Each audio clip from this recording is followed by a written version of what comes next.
মোদী সরকারের আমলে যারা এই আন্দোলনের কথা বলছেন তারা আগে ভাববেন পশ্চিমবঙ্গে ওই আন্দোলনের আজকে যারা টেনে আনার চেষ্টা করছেন, অরাজকতা তৈরি করার চেষ্টা করছেন, তাদেরকে ভাবতে হবে যে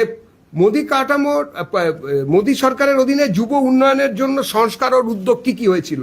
পরিকাঠামো 2014 সালে মোদী সরকার নতুন আইআইটি, আইআইএম, আইআইটি, এনআইটি এবং এনআইডি প্রতিষ্ঠার ঘোষণা করেছে। 2014 সাল থেকে প্রতি বছর নতুন একটি করে আইআইটি এবং একটি করে আইআইএম প্রতিষ্ঠিত হয়েছে। যদি আপনারা গড় দেখেন, আমরা বলতে চাই যে আইআইটি তখন কটা ছিল? 16টা কংগ্রেসের আমলে।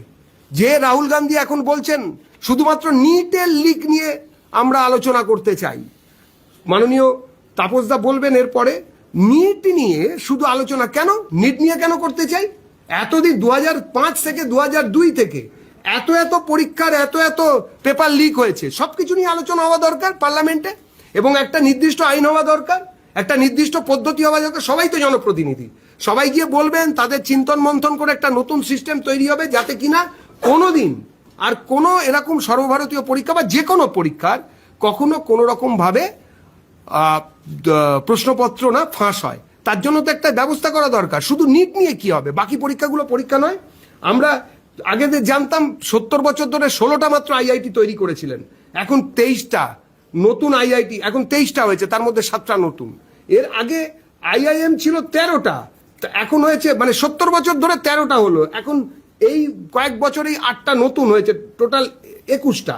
এরকম প্রত্যেক জায়গায় পিএম সেতু, প্রধানমন্ত্রী skilling and employability transformation through upgraded IITs, নতুন কর্মসূচি ঘোষণা হয়েছে এবং সেটা 2025-এ চালু হয়েছে।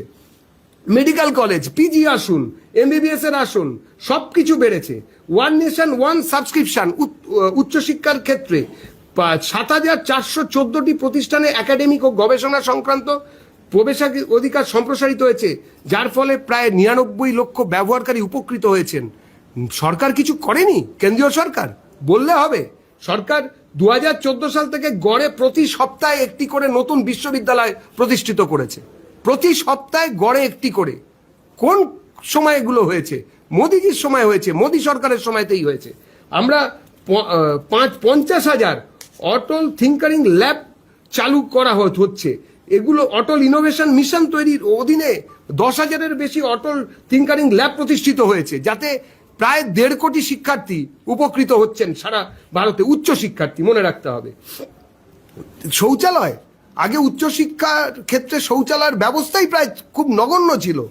বড় বড় আইআইটি, আইআইএম এও মেয়েদের অসুবিধা হতো ছেলেদের সঙ্গে। আজকে সেখানে কি অবস্থা হয়েছে?